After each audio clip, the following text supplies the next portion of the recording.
같이 자리에서 일어나셔서 대림절 첫째 주일 예배를 드리겠습니다.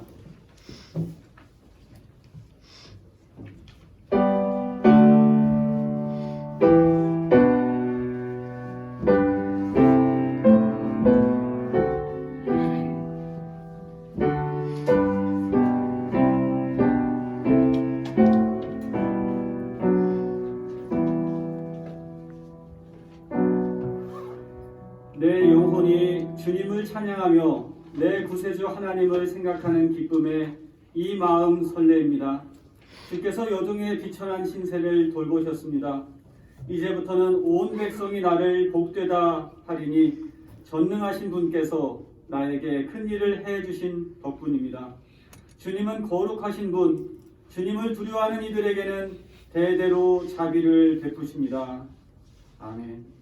하나님, 어둠이 깊어지는 때 우리는 당신 오심을 기다리며 예배합니다. 진리의 영이여, 생명의 영이여, 우리 예배 가운데 임재하옵소서. 예수님의 이름으로 기원합니다. 아멘.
성문으로 나아가라, 나아가라, 백성이 올 길을 닦으라. 큰 길을 수축하고 수축하라. 여호와께서 땅끝까지 선포하시되 너희는 딸 시온에게 이르라. 보라, 내 구원이 이르렀느니라.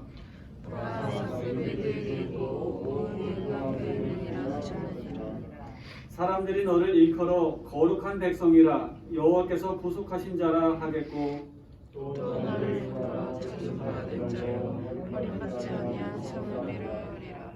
선지자 이사야의 책에 쓴 바 광야에서 외치는 자의 소리가 있어 이르되 너희는 주의 길을 준비하라. 그 주의 길을 곧게 하라. 모든 골짜기가 메워지고 모든 산과 작은 산이 낮아지고 굵은 것이 곧아지고 험한 길이 평탄하여 지으시오. 모든 육체가 하나님의 구원하심을 보리라 함과 같으니라.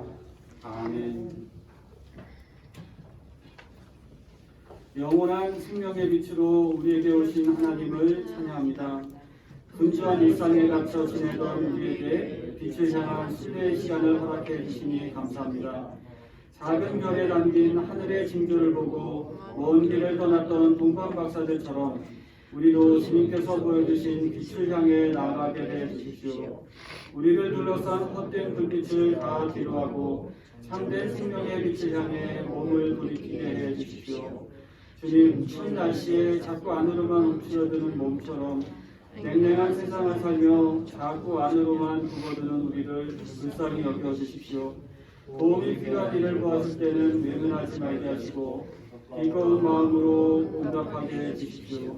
언제나 남을 돕고자 하는 마음의 여유와 따뜻함을 간직하고 살게 해주십시오. 예수님의 이름으로 기도드립니다. 아멘. 만일 우리가 죄 없는 사람이라고 말한다면 우리는 자신을 죽이는 것이고 진리를 저버리는 것이 됩니다.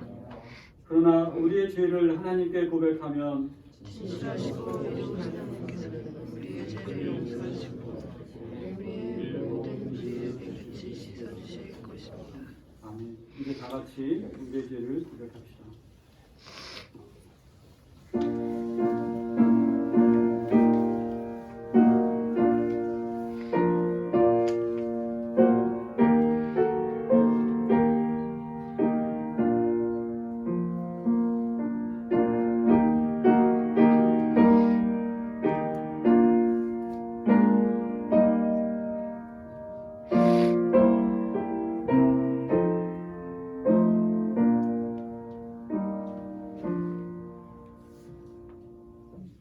생명과 죽음 이 둘 중에 가야 할 하나의 길을 선택하라 하신 하나님, 우리의 발걸음이 생명의 길에서 벗어나지 않았는지 저희를 붙잡아 주옵소서.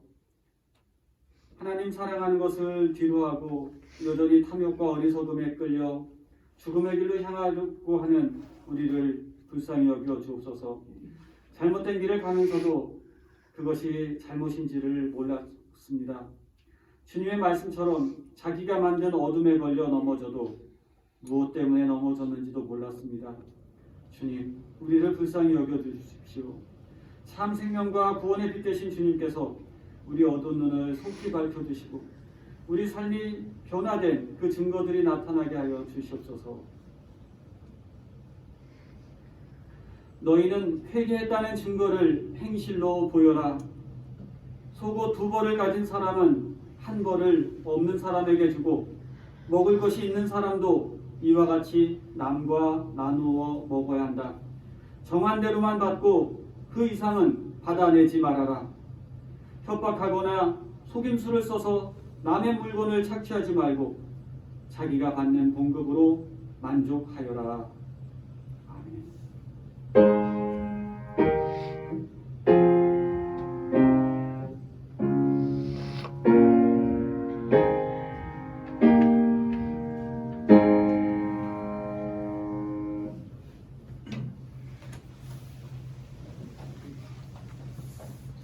오늘 우리에게 주신 하나님 말씀은 신약 성경 로마서 6장입니다.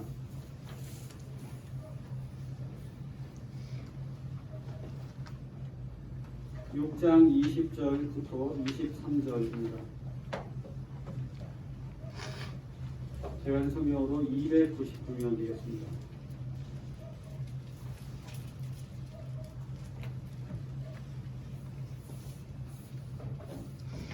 (6장) 20절부터 교독합니다. 여러분이 죄의 종일 때에는 의에 얽매이지 않았습니다. 여러분은 그때 예수님을 배웠습니다. 주여서 여러분이 말씀을 거부하셨지만 말씀의 말씀을 주십니다. 이제 여러분은 죄에서 해방을 받고 하나님의 종이 되어서 거룩함에 이르는 삶의 열매를 맺고 있습니다.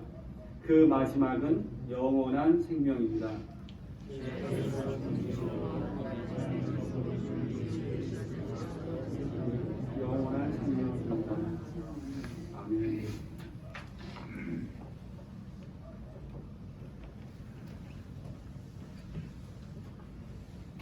1907년도 평양에서 큰 부흥운동이 일어난 것을 여러분 아실 겁니다. 깡패 출신이었던 김익두 목사님이 설교 시간에 성령의 감동으로 자신의 죄를 회개하는데 자신이 옛날에 도둑질했던 모든 것 그리고 목회를 하면서 잘못했던 것들 그렇게 낱낱이 모두 다 고백을 하니까 온 교인들이 다 감동을 받아서 너도 나도 목사님이 자백하고 내려가면 장로님이 죄를 자백하고 또 권사님이 자백하고 해서 모든 교인들이 릴레이 그렇게 회개 운동을 한 것이 평양, 선천 해서 이 우리나라 대한민국의 그 당시 교회들을 완전히 뒤집어 놓았습니다. 물론 그 당시에 일제에 나라를 빼앗긴 그 슬픔의 기운에 잠겨 있던 이 조선의 사람들에게 그 회개 운동은 하나의 정화요 또 성령을 받고 또 새로운 그 식민지 압제를 이겨나갈 수 있는 뭐랄까 독립운동이라든가 그렇게 운동할 수 있는 또 다른 역동적인 에너지가 될 수 있는 시작점 그것이 평양 대부흥이라고 할 수 있습니다. 그러면서 이제 한국인 목회자들도 배출이 되었고요. 그러면서 또 나름 그 초기에 한국 교회가 해외 선교도 하고 하면서 놀라운 성장을 했던 것입니다. 그렇게 성령의 불길이 전국으로 퍼져나간 게 이제 교회사의 기록이 돼 있고 이것은 세계 교회사에도 한국의 1907년 평양 대부흥은 기록이 되어 있습니다. 그것이 죄를 회개한 거기에서 시작이 되는데 현재 이제 제가 이렇게 보니까 오늘날 한국 교회들 우리들 교회들에서는 어떤 교회에서도 죄에 대한 설교를 하지 않습니다. 거의 잘 안 해요. 죄에 대한 설교를 왜 하지 않는가? 왜 들을 수가 없는가? 그것은 간단합니다. 교인들이 싫어하기 때문에. 목사님이 설교하면서 죄에 대해서 설교를 하면 교인들 중에 상처를 받고 또 교인들 비위를 건드리는 이야기가 나올 수밖에 없잖아요. 그렇게 하면은 교회가 성장할까요? 이 교회 불편하면은 저 교회 가면 돼요. 이렇게 생각하는 사람들이 많습니다. 그렇게 이제 교회가 많고 또 경쟁이 되니까 목사님들이 교인 하나라도 놓치면 안 되겠다는 생각에서 그런 설교를 하지 않습니다. 또 사람들이 누구나 자존심이 강해요. 그래서 자기의 잘못을 이야기하는 거 싫어합니다. 신체적인 것도 싫어하고. 그래서 대중이 모이는 주일 예배 때는 죄에 대한 설교 잘 안 해요. 물론 이제 금요기도회나 이런 특별한 시간이나 부흥회나 이렇게 갖고는 죄 회개 이런 거 하잖아요. 그래서 우리가 그 주일에 모여서 한 번씩 이제 회개 기도를 하고 하잖아요. 그리고 또 1년에 한 번 연초에는 부흥회 이런 거 했잖아요. 그렇죠? 부흥회 시작이 뭡니까? 1년 동안 지은 죄를 다 회개하고 또 새 출발하고 또 그 다음 해가 되면 또 부흥회를 해서 또 그런 거 하지 않았습니까? 어쨌든 결론적으로 죄라는 얘기를 교회에서 금기어처럼 얘기하지 않는 그런 시대가 됐습니다. 아무도 잘못을 지적하지 않아요. 목사님이 성도들의 죄를 지적하지 않습니다. 그것이 한국 교회 여러 가지 이유 중에 그 위기에 처한 하나의 어떤 근본 이유라고 할 수 있습니다. 너의 죄를 알아라. 회개하라. 그리고 하나님의 나라를 맞이하라. 이것이 복음의 시작입니다. 그런데 교회에서 죄를 지적하지 않고 회개하라는 말을 하지 않으면 교회에 위기가 올 수밖에 없습니다. 목사님들의 저마다 죄가 무엇인지 그들한테 가르치질 않아요. 어떻게 죄의 문제를 해결해야 하는지 이건 들어보셨습니까? 참 저 자신도 좀 안타깝습니다. 그러니까 교인들이 죄가 무엇인지를 모르고 있습니다. 자신이 죄인인 줄조차도 까먹고 있어요. 입으로는 죄인이라고 하지만 내가 뭐가 죄야? 이거 내용을 모르는 겁니다. 그러니까 교회를 다녀도 아무렇게나 살고 믿는다고 하지만 안 믿는 사람하고도 똑같이 그냥 다를 바 없이 살게 되는 겁니다. 우리가 뭐 천국 지옥도 뭐 얘기하지만 장례식장이나 가서야 천국 얘기를 듣죠. 근데 평소에 지옥에 대한 이야기는 없습니다. 유튜브에 보니까 뭐 지옥을 봤다는 그런 사람들의 이야기가 나옵니다만 그럼 우리가 어떻게 검증을 해요? 그 얘기를 어떻게 믿어요? 믿을 수가 없습니다. 하지만 우리 자신이 곰곰이 죄에 대해서 생각해보고 죄의 결과가 우리 삶에 얼마나 비참한 결과를 우리 사회에 얼마나 비참한 결과를 가지고 오는지를 안다면 그 비참함이 지옥처럼 몸서리치게 느껴질 겁니다. 그래서 지옥이 무엇인가라는 어떤 감각이 생긴다면 우리가 지금처럼 신앙생활은 하지 않을 거다는 생각입니다. 모르니까 무감각하니까 삶과 죽음에 대한 명확한 인식이 없으니까 우리가 신앙에 대해 깊이 들어가지 못하고 하나님께 바짝 매달리고 하지를 않는 것 같습니다. 그 결과 예수님 믿는 사람들이나 안 믿는 사람들이나 다른 것이 없다. 뭐 돈 쓰는 것도 똑같고 인생의 목표도 똑같아지는 그런 현상이 되는 겁니다. 여러분, 우리가 왜 예수님을 믿어야 합니까? 우리가 왜 교회에 나와야 됩니까? 그것은 1차적으로 죄의 문제를 해결하기 위해서입니다. 우리가 예수님을 맞이할 때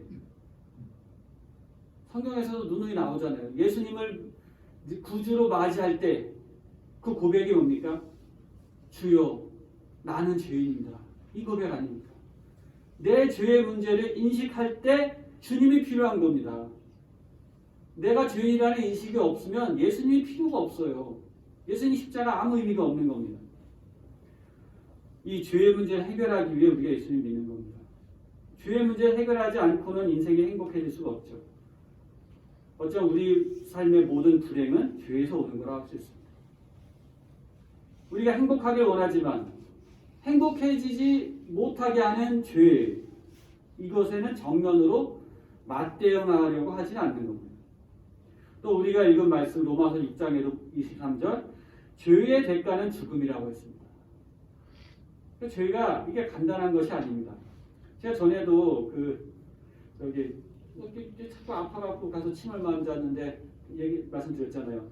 그 한의사분이 그래요. 왜 아파요? 저보다 멀쩡하게 제가 자세가 뭐 남들보다 이렇게 많이 삐뚤어진 것도 아니고 근데 왜 아프죠? 했더니 좀 불편한 게 있으신가 봐요. 그러면서 얘기하더라고요. 사랑의 결과가 있듯이 미움의 결과가 있고, 그렇죠? 미움의 결과도 있다는 거죠. 근데 사람들은 내가 미워하고 하는 그 감정이 거기서 흘러가서 없어지는 줄 아는 거예요. 그것이 어딘가에서 그 결과로 맺히는다는 거죠. 어디서 맺히는 거예요? 나의 통증으로 맺히는 거죠. 아픔으로 맺히는 거죠. 근데 이게 뭐 영양소의 문제니 자세의 문제니 이렇게 하면은 그때밖에는 해결이 안 되는 거죠. 그렇죠? 피상적으로. 뿌리를 건드려야 되는데 자꾸 나무 이파리만 건드렸다고 해서 나무가 자라지 않잖아요. 죄의 문제를 해결해야 된다. 이 문제를 해결해 주시는 분이 예수님이시고 이 문제를 해결하는 것이 교회입니다. 교회는 죄의 문제를 다룹니다. 나의 죄, 우리의 죄, 이 세상의 죄의 문제를 다루는 것이 교회입니다. 예수님은 이 죄의 문제를 해결하는 길을 우리에게 보여주셨습니다. 내 힘으로는 할 수가 없잖아요. 내 힘으로 해결할 수 없잖아요. 그래서 대신 예수님께서 이 죄값을 치러주셔서 해결해 주셨죠. 그것 때문에 우리가 예수님을 믿고 그것 때문에 교회를 다니는 것입니다. 근데 많은 사람들이 교회를 다니면서도 내가 왜 교회 다녀야 하는지, 왜 예수님을 믿어야 되는지 알지를 못합니다. 죄 때문에 예수님을 믿고 죄 때문에 교회 다니는 건데, 근데 죄에 대해서 말하는 걸 싫어하고 죄와 정면으로 맞서 싸우지 않고 이걸 목사님도 피하고 교인들도 피하고 얼버무리고 그러면 문제가 있는 거죠. 병 낫기를 위해서, 내 문제 해결을 위해서, 자녀들을 위해서 여러 가지 이유로 교회를 다니게 될 수도 있습니다. 하지만 분명한 것은 예수님을 믿고 교회 다니는 것은 내 죄의 문제를 해결하기 위해서입니다.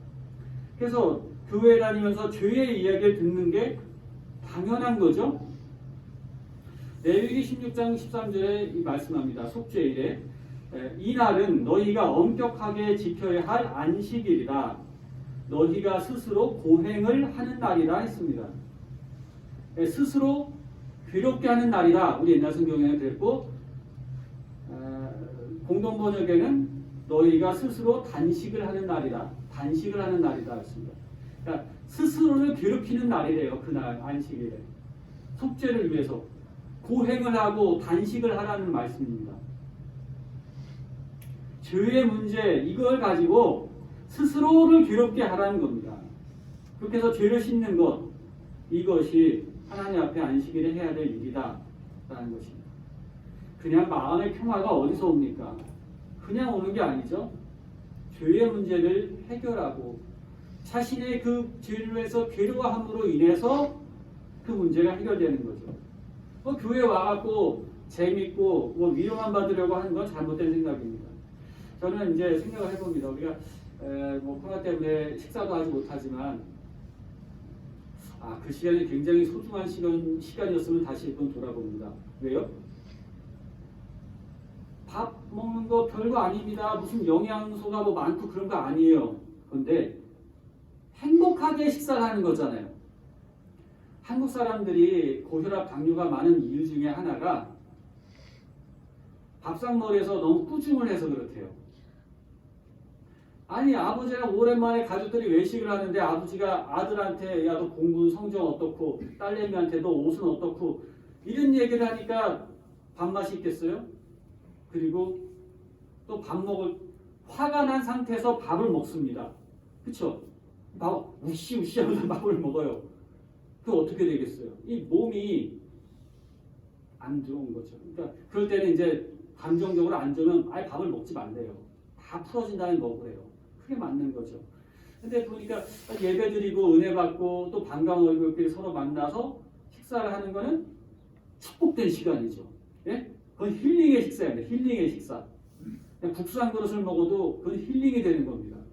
그렇죠? 주일날 그렇게 하고 집에 가면은 배고프잖아요. 또 소화가 잘 됐으니까. 그렇죠? 몸이 활성화되는 겁니다. 이게 얼마나 소중한지 몰라요. 다시금 그걸 돌아봅니다. 어쨌든 교회가 좋습니다. 그런데 좋고 행복하고 재밌으니까 오지만 근데 우리가 교회 와서 내 죄를 들여다보고 마음이 찔리고 괴롭기 위해 나 자신을 괴롭게 하기 위해서도 교회에 와야 된다는 겁니다. 예배 시간이 그런 시간입니다. 그래서 죄에 대해서 한마디도 하지 않았다면 그런 교회는 정상적인 교회가 아니다. 죄에 대해 한마디도 하지 않았다 목사님이 그럼 그는 다른 목사가 아닙니다. 우리가 예배 시간에 참회 시간이 있죠. 전에 이제 그 목회 상담학 권명수 교수님이랑 이제 강의를 하셨는데 한번 목사님들 모여서 왔는데 질문하더라고요. 예배 시간에 참회 시간 침묵으로 참회를 하는 시간이 있는 교회가 있냐 손 들어보세요 했더니 한 40명 중에 한 2명 들었어요. 저랑 누구 들었죠? 아주 훌륭하대요. 아주 훌륭하대요. 예. 왜냐하면 이제 예배 시간은 막 즐겁게 흥청흥청하는 걸 생각하잖아요. 그렇죠? 근데 예배 시간이지만 자신의 죄를 들여보고 죽음의 문제를 고민하고 침묵하고 할 수 있는 시간이 다만 몇 분이라도 있어야 된다. 짧지만 있어야 된다. 핵심이다 어떻게 보면. 그리고 죄의 문제를 괴로워하고 거기에 주님의 말씀으로 용서의 말씀으로 치유의 말씀으로 용서를 선언해 주는 것. 어쩌면 이것이 예배의 하이라이트라고도 할 수 있습니다. 하나님의 영광이 임하는 것이 하이라이트죠. 물론 그렇지만 우리 인간의 입장에서는 이 어둠의 문제, 이 죄 문제를 해결하는 것. 이게 중요한 겁니다. 근데 이제 우리가 생각해 봅니다. 죄가 무엇이에요? 구체적으로. 뭐가 진짜 죄인지를 잘 몰라요. 어쩌면 우리 교회에서는 근본적인 죄 문제가 아닌 주변적인 허물 때문에 시끄러운 경우를 보게 됩니다. 목사님이 교회 재정을 잘못 어떻게 했어요? 재정적인 문제가 있으면 교회 안에 막 분란이 일어납니다. 그렇죠? 문제가 생기죠. 근데 목사님이 개인적으로 돈을 사랑하고 자식을 사랑하고 명예를 더 좋아해요. 근데 그거는 크게 문제가 되지 않아요. 여러분, 뭐 자식 사랑하고 명예 사랑하고 이거는 우상숭배가 되는 거죠. 그렇죠? 그냥 돈 문제 이거는 실수예요. 실수가 됐어요. 실수와 우상숭배라는 근본적인 죄하고는 질적인 차이가 있는 거예요. 그런데 돈 잘못 쓴 거에 대해서는 막 뭐라 그러는데 저분이 하나님을 덜 사랑한다 이렇게 생각되면 그걸 문제 삼지를 않는 거예요. 교인들도 마찬가지죠. 뭐 권사님이 어땠다, 집사님이 어땠다, 뭐 개인적인 뭐 흉이죠. 그런 건 작은 허물들이죠. 근데 근본적으로 하나님을 사랑하지 않는 것에 대해서는 지적하지 않는 거예요. 그것에 대해서 얘기하지 않는 거예요. 근본적인 문제를 우리가 건드려야 되는 거예요. 하나님보다 세상을 더 사랑하는 거, 우상을 섬기는 거, 내 이웃을 내 몸처럼 사랑하지 않는 거, 이기적이고 내 욕심만을 찾고 나만을 생각하는 죄, 그것에 대해서 더 근본적으로 우리가 지적하고 이 문제가 아파야 한다는 것입니다. 구약 성경에는 이 죄의 문제를 해결하기 위해서는 나 대신 짐승을 잡았잖아요. 그렇죠? 신약엔 뭡니까? 내 짐승이 아니라 이제 예수님께 죄를 전가한 거죠. 예수님의 죄의 값을 다 가지고 가신 것이죠. 예수님께 전가한 겁니다. 그래서 우리가 참회의 기도라고 용서의 선언이 하는 것은 다 예수님으로 말미암은 거죠. 이 시간에 우리에게 죄를 해결하는 거고 하나님께 용서를 받는 시간이고 용서를 확증하는 시간이고 그래서 죽은 자가 다시 살아나는 시간, 은혜의 시간이고 축복의 시간입니다. 죄라는 것이 어떻게 보면 여러분 우리가 매일 세수하듯이 손에 살짝이라도 묻으면 찝찝하니까 손을 씻듯이 그렇게 순간순간 해결해야 되는데 적어도 매일 하면 좋지만 적어도 일주일에 한 번은 그렇게 꼭 해결하고 하지 않았습니까? 그래서 주일에 와서 그 문제를 고민하는 그것인데 우리의 죄를 일주일에 한 번 해결하고는 넘어가야 돼요. 그런데 일주일에 한 번도 아니고 한 번도 안 나오고도 그냥 아무렇지도 않아요. 죄에 대해 무감각하다면 그 사람의 영혼은 이미 죽은 겁니다. 죄를 짓고 해결하지 않아도 찝찝하지도 않고 돌아가지도 않고 아무렇지도 않은 것은 우리 영혼이 죽었기 때문입니다. 우리가 죄를 지으면 어떤 현상이 일어나는가? 여긴 여러분 의학적으로 전문가들도 계시고 하시지만 이런 비유들이 어떨까 합니다. 우리가 죄를 지을 때마다 우리 몸에다가 마귀의 집을 하나씩 지어 놓는 거예요. 예? 하나씩 마귀의 집을 지어 놓는 거예요. 그럼 어떻게 해야 돼요? 털어야 되죠. 또 지어지면 털어야 되죠. 그렇죠? 마귀가 들어오지 못하게. 근데 털어내지 않으면 거기 둘러싸여서 죽는 겁니다. 질병의 원인이 스트레스라고 하죠. 스트레스를 풀지 않고 쌓아두면 큰 병이 됩니다. 근데 이제 이 부분에서 이제 생각할 것이 구체적으로 뇌와 대장, 이 장기가 연결되어 있다고 하는 거죠. 그렇죠? 여러분 이거 굉장히 의학적으로 규명이 되냐 안 되냐 하지만 여러분 스트레스를 받으면은 배가 아프잖아요. 네? 왜 그래요? 스트레스는 여기서 오는 거지 여기로 오는 게 아니잖아요. 근데 왜 배가 아파요? 연결되어 있기 때문이죠. 어떤 일이 있을 때 슬퍼요. 그러면 가슴이 아파요. 왜요? 연결되어 있기 때문이죠. 우리 몸은 굉장히 신비롭잖아요. 우리가 모른다고 해서 그게 아닌 게 아니잖아요. 엄청난 것들이 있잖아요. 스트레스 받으면 배앓이하고 장이 꼬이고 하잖아요. 저 김장을 하고 나서 저희 어머니께서 그 몸이 안 좋고 어지럽고 막 그러셔서 모시고 어디 갔었어요. 근데 뭐 어지러우면 뭐 철분제 드시고 하면 좋아진다 하죠. 예. 근데 근본적인 문제를 어머니 이때 좀 한번 봐야 되겠다 해서 가서 치료를 했는데 이렇게 뭐 교정도 하고 침도 맞고 했는데 관장을 했습니다. 여러분 관장이 뭔지 아시죠? 이렇게 장을 비우는 거. 이게 그러니까 장을 왜 비우냐? 독소가 여기서부터 이제 올라오는 거죠. 몸의 구석구석으로. 그래서 심지어 하여튼 독소들이 이제 몸에 안 좋은 영향을 끼치는 통증이나 이런 것들도 그런 장에서 문제가 된다는 거죠. 그래서 이제 그 관장을 하는데 먹어서 빼고 또 커피를 한 1리터 정도를 뒤로다가 넣습니다. 넣고 몸에서 돌려요. 그래서 이제 몇 번 하는데 저도 해봤어요. 커피를 몸에 이렇게 뒤로 넣고 한 30분 정도 여기서 머물게 한 다음에 이제 다 내보내는 거예요.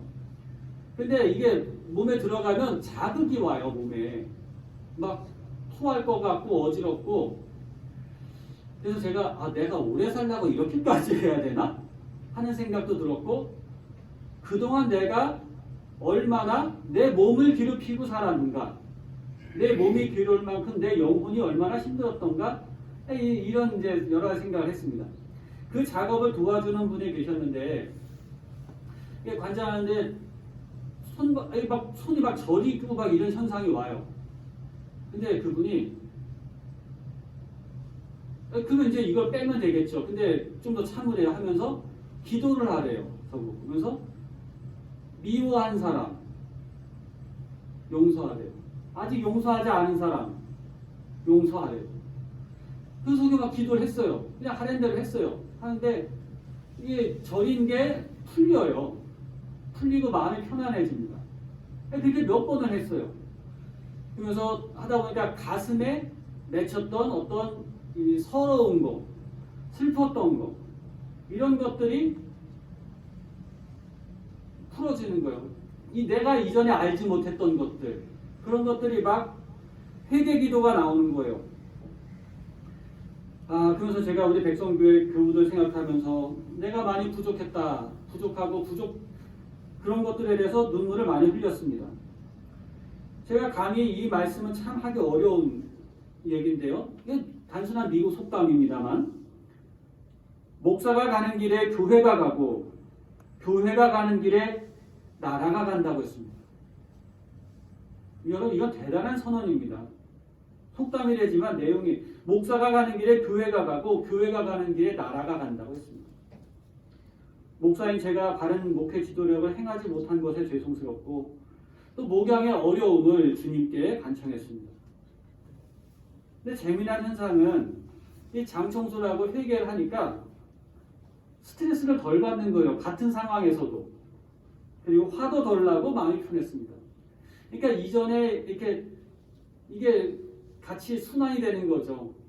화를 잘 내는 사람은 별것도 아닌 거에다 화를 내는 구조로 자기 자신이 몸이 체질화되는 거죠. 체질이. 네, 그런 걸 바꿔야 되는 거죠. 그러니까 레위기 16장 31절에 그 속죄일에 고행을 하라, 단식을 하라 하는 말씀. 이건 어떤 건강학적인 의미에서는 장 청소를 해라, 독소 제거를 해라 하는 것이죠. 죄라는 것이 보이지 않는 것이지만 내 몸을 통해서 그 속죄를 하라는 것이죠. 내 몸에 남아있는 독소. 사람의 죄는 죄의 기억이 뇌에 맺히고 대장에 저장된다. 어떤 형태로 저장된다고 할 수 있습니다. 사람의 건강 상태는 그 얼굴과 몸 상태는 그 사람이 살아온 삶의 행적을 그대로 보여주는 증거라고 할 수 있죠. 죄의 문제. 그냥 놔두면 이게 스트레스가 되고 병이 되고 인성이 망가지고 인생을 망치게 되고 불행하게 되고 죽음에 이르게 되고 주변 사람들을 사회를 어지럽히는 것이 됩니다. 그래서 성경은 죄의 대가는 죽음, 이라고 말씀하십니다. 예수님 오실 길을 예비하라 한 세대자 요한이 회개하라를 외쳤던 것도 바로 이것일 겁니다. 죄의 문제를 해결하지 않고서는 스트레스가 되어 영혼이 병들고 죽게 된 것이다. 여러분, 우리가 행복하지 못하고 계속 짜증이 나고 불평이 있는 원인이 뭡니까? 여전히 내 안에 죄의 문제를 해결하지 못했기 때문입니다. 왜 해결이 안 돼요? 내가 예수님을 진정으로 만나지 않았기 때문에. 내가 예수님을 모르기 때문에. 죄의 참혹함을 모르기 때문에. 그것이 얼마나 사람들을 괴롭히고 이 세상을 마귀의 소굴로 만들었는지 그것을 알지 못하기 때문입니다. 그러나 주 예수 그리스도 주신 능력은 이 세상을 하나님 나라로 천국으로 바꿀 수 있음을 또 우리에게 희망으로 주시는 것입니다. 예수님을 맞이하는 성탄, 그것을 준비하는 대림절입니다. 예수님 오실 성전인 내 몸, 내 삶을 깨끗이 하고 기다려야겠죠. 우리가 적어도 일주일에 한 번은 죄의 문제를 해결하고자 교회에 옵니다. 이렇게 주일마다 행해야 되는데, 근데 이제 앞으로 이제 코로나라는 이 기현상으로 인해서 집합 예배가 어떻게 될지는 모르겠습니다.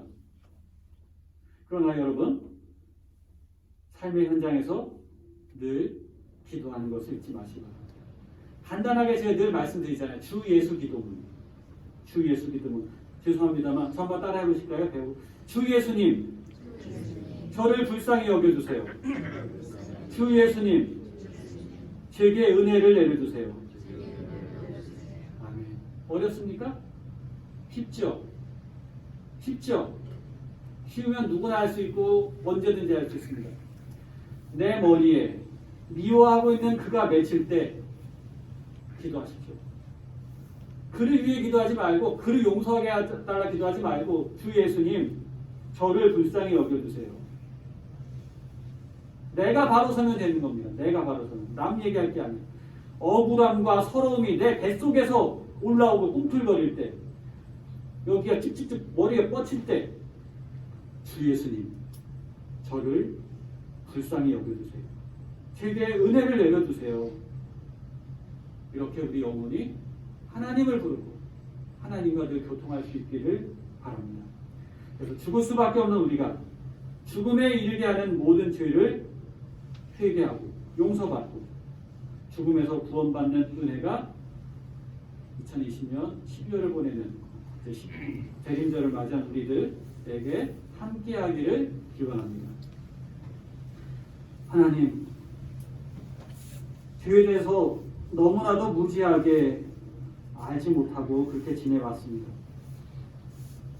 죄와 죽음, 지옥의 실상이 우리들 사는 세계 한가운데 만연해 있음을 보게 하시고 오직 하나님의 용서와 생명을 주시는 은혜만을 붙잡고 살아가는, 그래서 한시적인 덧없는 우리 삶이 하나님의 영원한 삶으로 이어져 가게 하옵소서. 주 예수님의 이름으로 기도드립니다.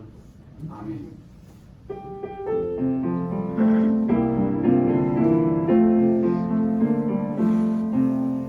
이 말씀 따라 사는 동안 지치지 않게 하시고, 이 말씀 따라 사는 동안 주님 나라 이루소서.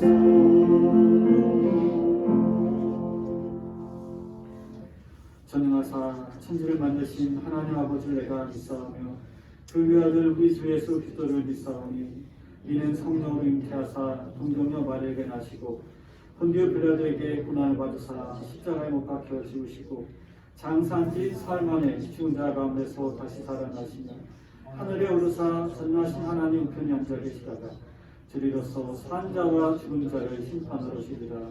성령을 믿사오며 거룩한 공회와 성도와 서로 교통한 것과 죄를 사해 주신 것과 몸이 다시 사는 것과 영원히 사는 것을 믿사옵나이다. 아멘.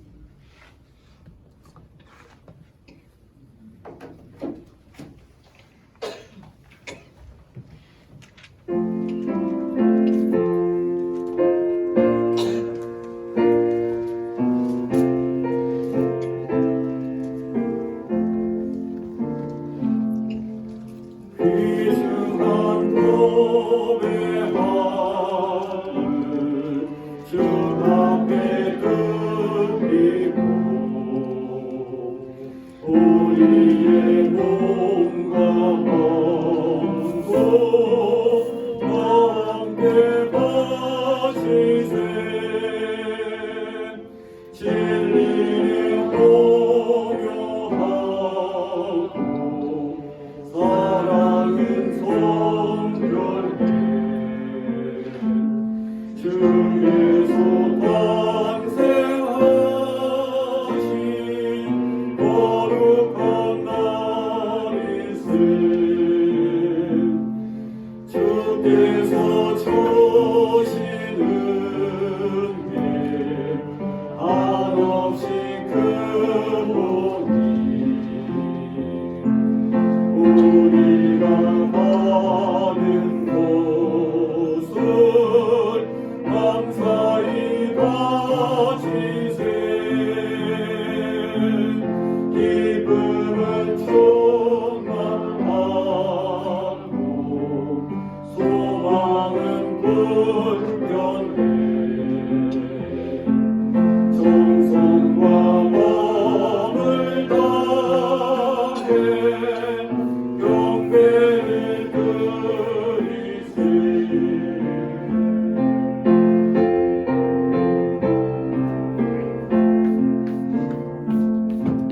드리세 주에서 받으세요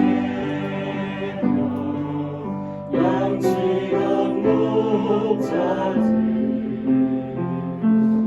하늘에 빛난 영광 보고서 놀랍네 천사의 기쁜 소식 목자들 듣고서 찾아와 경배하며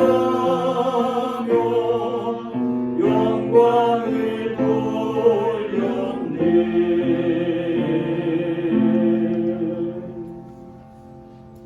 하나님, 어둠 속에서 살아가는 우리 가운데 빛이신 주님께서 찾아오신다는 말씀이 얼마나 큰 힘과 위로가 되는지요. 어두운 때일수록 더욱 깨어 오시는 주님을 기다리게 하옵소서. 주님 오시는 날 책망 듣는 자가 아니라 잘했다 충성된 종아 그 말씀을 듣게 하옵소서.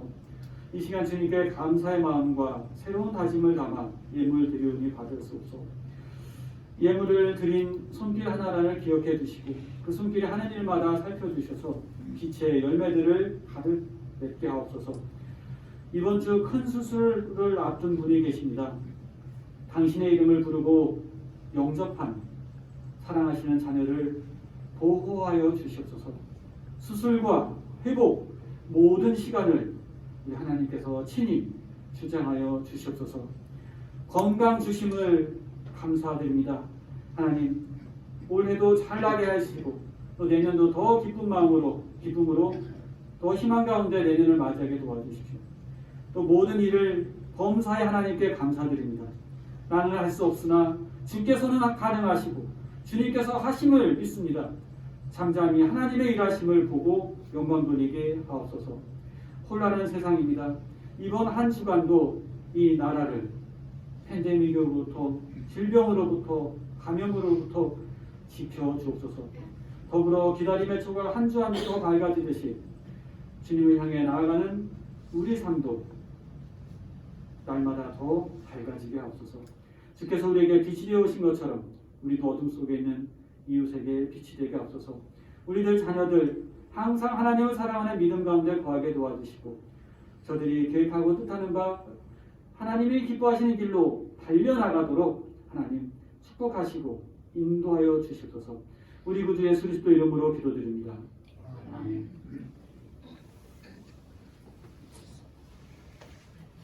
교회 소식 전합니다. 예배 함께 하신 여러분 환영합니다. 이번 주부터 교회력의 한 해가 대림절로부터 이제 시작이 되죠. 연말 연시를 신앙 안에서 보내실 수 있길 바랍니다.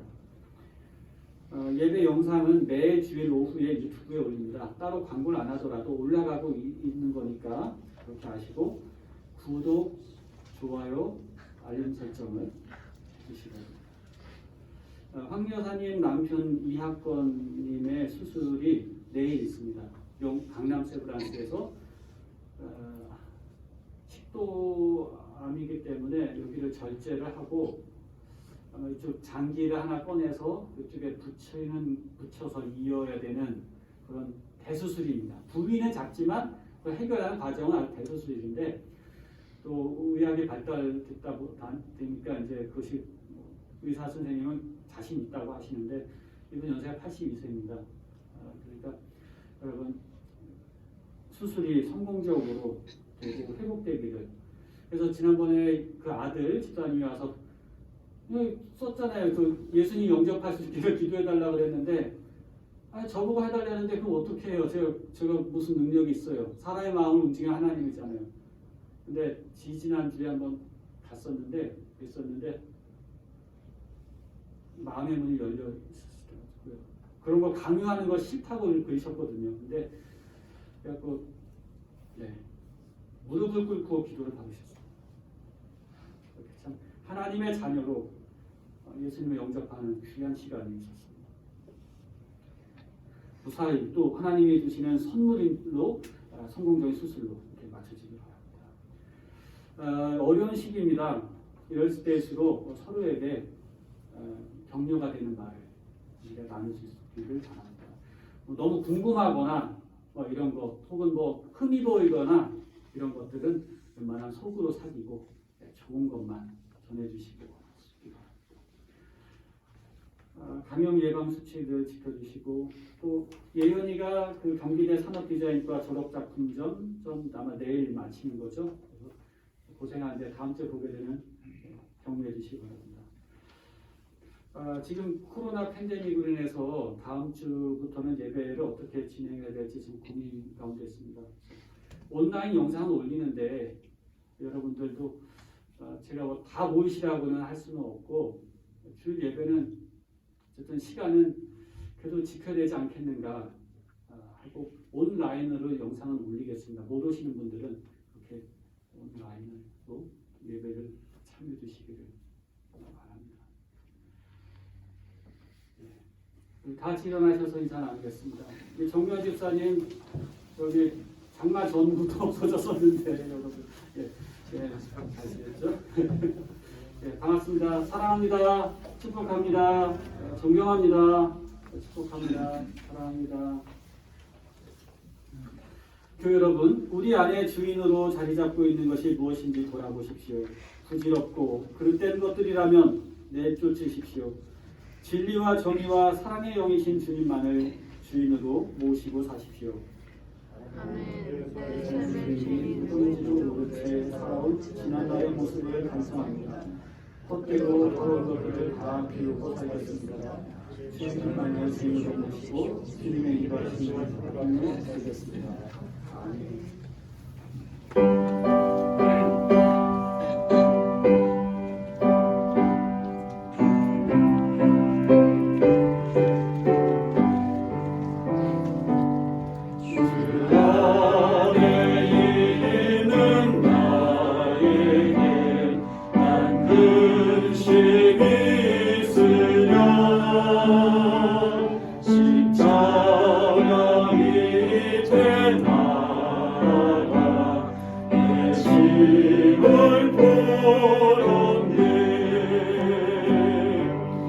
주님을 찬송하면서 할렐루야 할렐루야 내 앞길 멀고 어때도 나 주님만 따라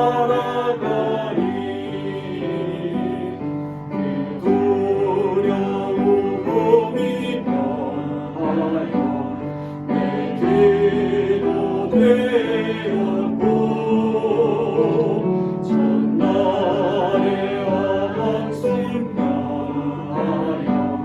내 노래 되었네. 주님을 찬송하면서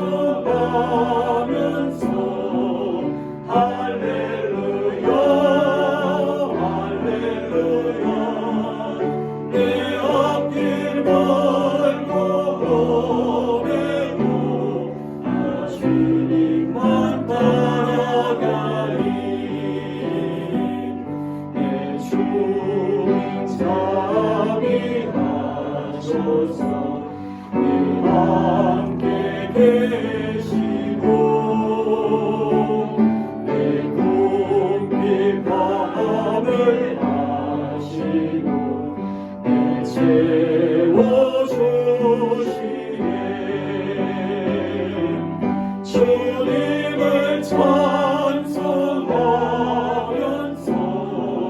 할렐루야 할렐루야 내 앞길 멀고 오래도 나 주님만 따라가리.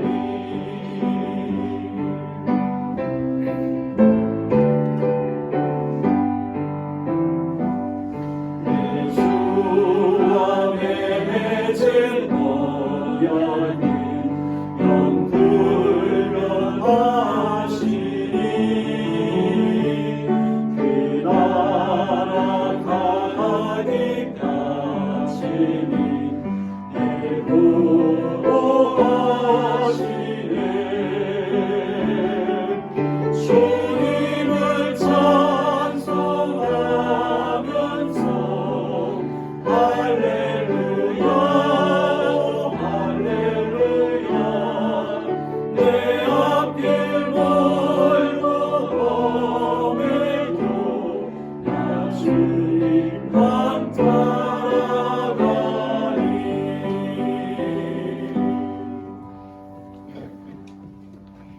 이제는 우리 삶의 목적이요 우리가 따라가야 할 길과 진리 생명이 되시고 모든 죄와 허물을 십자가에서 담당하고 승리하신 우리 구주 예수 그리스도의 은혜와 우리에게 아름답고 놀라운 창조의 역사를 이루시고자 섭리해 가시는 하나님 아버지의 사랑하심과 그리스도를 닮은 인격으로 그리스도를 닮은 건강한 삶으로 우리를 날마다 거듭나게 하시는 성령님의 동행하심이 사랑하시는 자녀들 백성교회 위에 교우들의 가정 삶의 터전이 되는 우리 안성 지역 위에 우리들 자녀들의 삶 그 진로 위에 언제나 함께 하시기를 간절히 축원하옵나이다. 아멘.